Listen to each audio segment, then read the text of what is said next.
إن الحمد لله نحمده ونستعينه ونستغفره ونعوذ بالله من شرور أنفسنا ومن سيئات أعمالنا.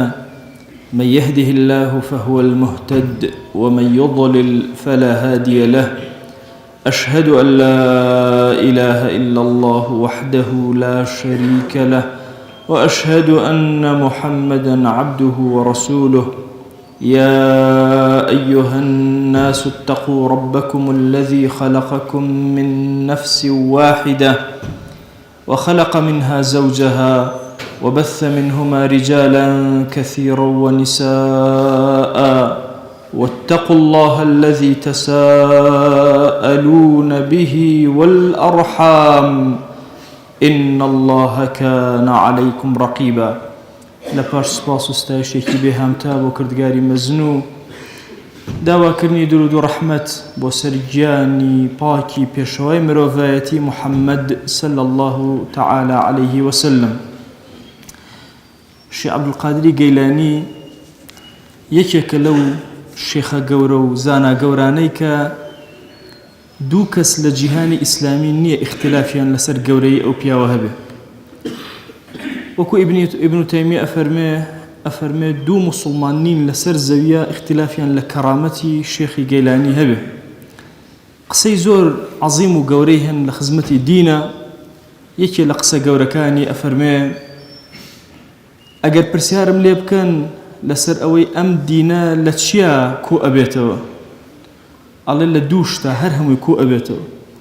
صادق و ڕازگۆ بە لەگەڵ خوایە، صادق و ڕازگۆ بە لەگەڵ مەخلوقاتی خوا و عەبدەکانی خوایە. مصطفى الرافعی صاحبی وحی القەلەم ئەڵێ ئەگەر پرسیارم لێ بکەن دین کۆکەرەوە لە دووشە، تەنها دووشە، بڵێن ئەمە گوێ ناگرین زۆر تەنها دووشە، ئەفەرمێ ئەڵێم ئینەه ثەبات الأخلاق، دین بریتیە لە دامەزراندنی ئەخلاق و ڕەوشتەکان. کە باسی ئەخلاق و ڕەوشت ئەکەین زۆر کات ئێمە میلەتی کورد زیهنمان بۆ ئەوە ئەچێت کە لە بابەتی جنس یا لە بابەتی ئافرەتە ئینسان ئەخلاقی بەرز بێ. ئەخلاق کەلیمەیەکی زۆر گەورەیە، هەموو پرۆسەکانی ژیانی ئینسان ئەگرێتەوە. بۆیە لە بابەتی ئەوەی کە ئەڵێن کەسێک کە ئەخلاقی بەرز بێ و ئەخلاقی دابمەزرێ، ئەکرێ بڵێن لە دوو ڕۆ ئەخلاقی ئەم کەسە لەگەڵ خوایە چۆنە، ئەخلاقی ئەم کەسە لەگەڵ عەبدەکانی خوایە چۆن.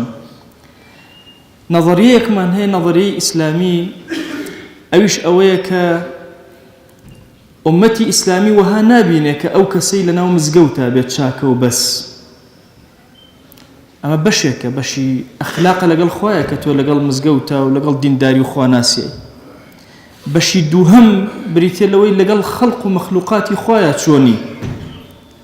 ئینسان ئەگەر بەشێک لەم بەشانەی هەبێ بەشی دووهەمی نەبێ، وا تەسەوور نەکە کە دینداری تەواو دامەزراوە و ئیتر هیچی نەهێشتوێتەوە.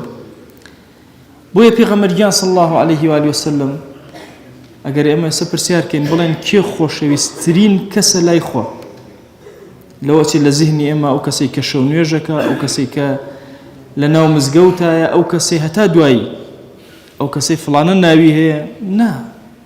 ئەفەرمێ ئەحەب الناس إلى الله أنفعهم للناس، خۆشەویستترین کەس لە لای خوا جەل جەلالوه ئەو کەسەیە کە باشترین نەفع و چاکترین سوودی بۆ خەڵکی هەیە. چەند سوودە بۆ خەڵک زیاتر بێ، ئەوەندە لە لای خوا خۆشەویستترین. بۆیە ئەکرێ فەلسەفەی دین کۆ بکرێتەوە لەوەی کە خودا چی لە ئێمە ئەوێ، خودا ئەوێ ئێمە بزانین چۆن مامەڵە لەگەڵ یەکترا ئەکەین، چۆن سوود بە یەکتر ئەگەێنین. ئەمە بابەتێکی زۆر گەورەیە بۆ هوشیاری ئینسانی موسڵمان کە بزانن چۆن مامەڵە لەگەڵ یەکترا ئەکەین. لەوە ئەچێ بڵێن چاکترین کردەوە ئەبێت چی بێ بیکەین.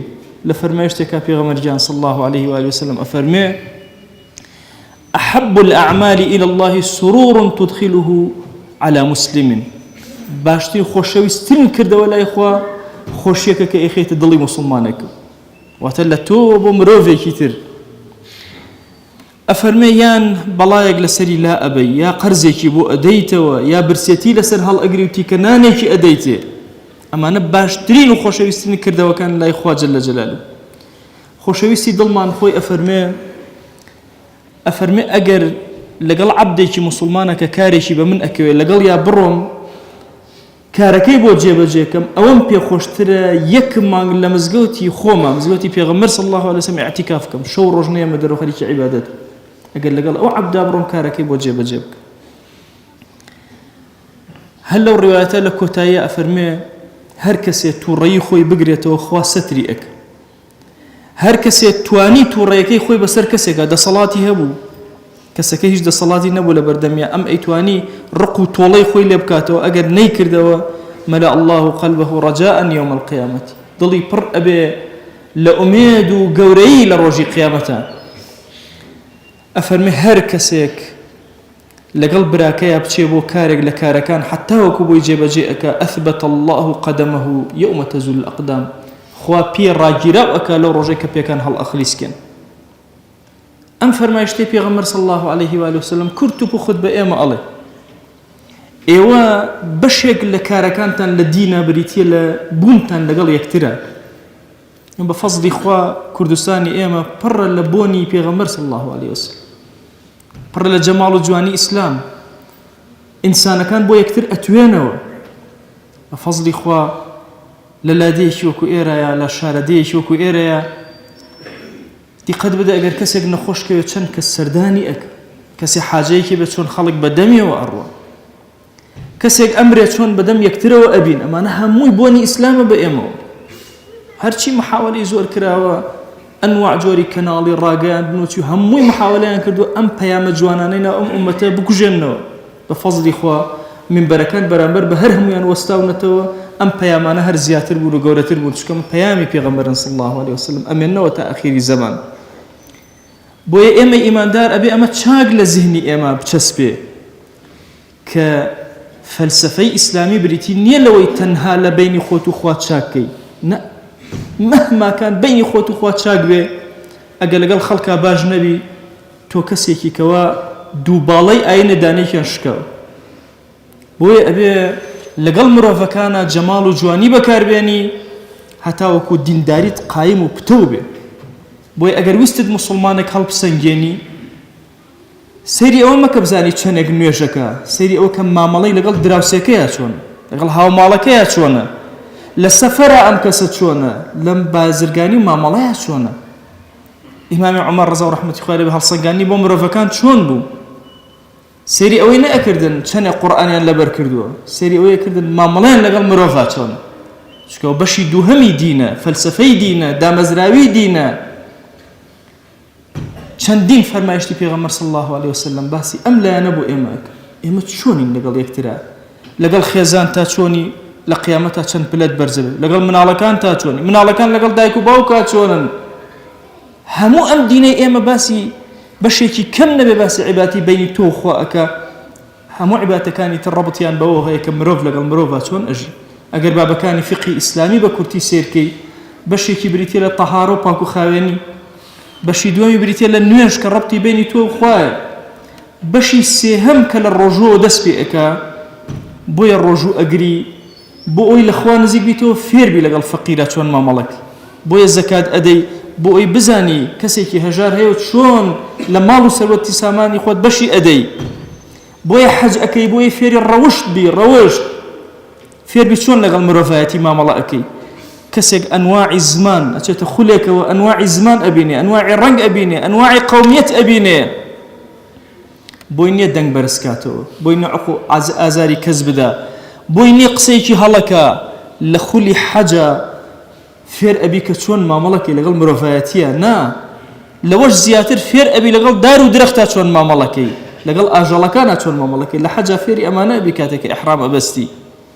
بۆیە فەلسفەی دین بریتە لە ڕاگیرکردنی ئەخلاقەکان و بەرزکردنەوەی ئەخلاقەکان. تەنانەت یەک عیبادەتمان هەیە ئینسان ڕەبتی بەخۆی و خوداوە هەبێ بەس نوێژ ئەزانن نوێژش رب العالمین لە قورئانە ئەفەرمێ إن الصلاة تنهى عن الفحشاء والمنكر ئەو نوێژەی کە بۆ خوایەکەی لە پێناوی ئەوایە کە لەگەڵ خەڵکا خراپە نەکەیت و چاکەکاری.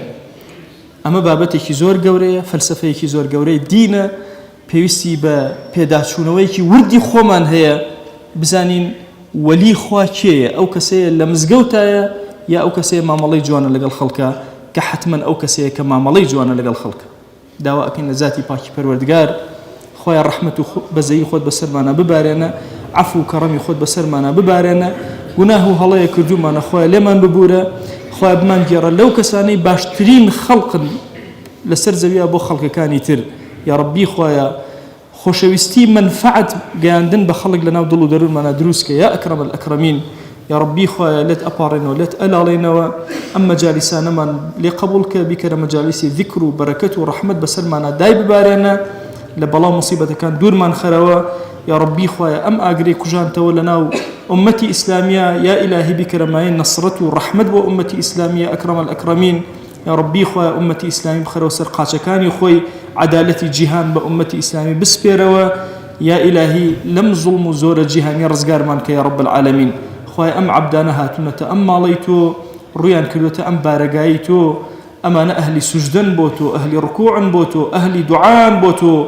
يا إلهي دعاك ننجرابك ادعوا الله وأنتم موقنون بالإجابة